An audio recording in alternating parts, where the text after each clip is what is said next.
Balita National, ginkumpirma ni National Bureau of Investigation o NBI Director Melvin Matibag nga may plano sila nga iduso sa Kongreso ang hagna nga mag-regulate sa social media lakip na ang pag-address sa mga fake journalists nga nagapakuno-kuno nga legit. Suno kay Matibag, ang tuyo siniya mo ang pagpugong sa paglaptas ang sala-sala nga mga balita kag pagprotekta sa mga lehitimo nga media practitioner. Ginpahayag niya ini matapos maaresto si Franco Mabanta, ang founder sang Peanut Gallery Media Network o kon PGMN bangod sa kasong extortion. Ginpanindugan ni Mabanta nga ang pag-aresto sa iya naangod sa isyu sang press freedom. Matandaan nga gindakop sang NBI si Mabanta upod ang apat kay iban pa sa Pasig City sang Martes ang gabi matapos nagpasakas ang reklamo ang kampo ni Anay House Speaker Martin Romualdez nga ginpahayag gintinghuan sang amo nga founder nga mangilkil sang tubtob 350 million pesos kabaylo sang hindi pagpagwa sa iya sang expose video nga ginapahayag magaangot sa Anay House Speaker sa mga alegasyon sang korupsyon sa Kamara.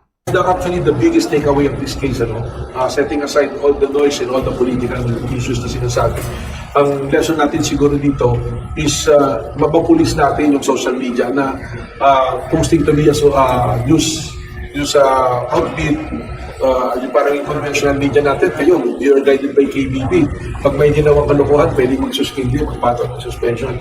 So probably, we will push a legislation to that effect to regulate, not to curtail, but to regulate or to give some rules and regulation kung ano yung behavior. Kasi ang dami ngayon na wala namang background ng journalism, hindi nagana ng journalism, mas media na. Even on the small provinces locality, yun na yung pinupost nila. And that's very unfair to you.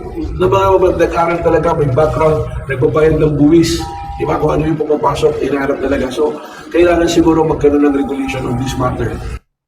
Si NBI Director Melvin Matibag.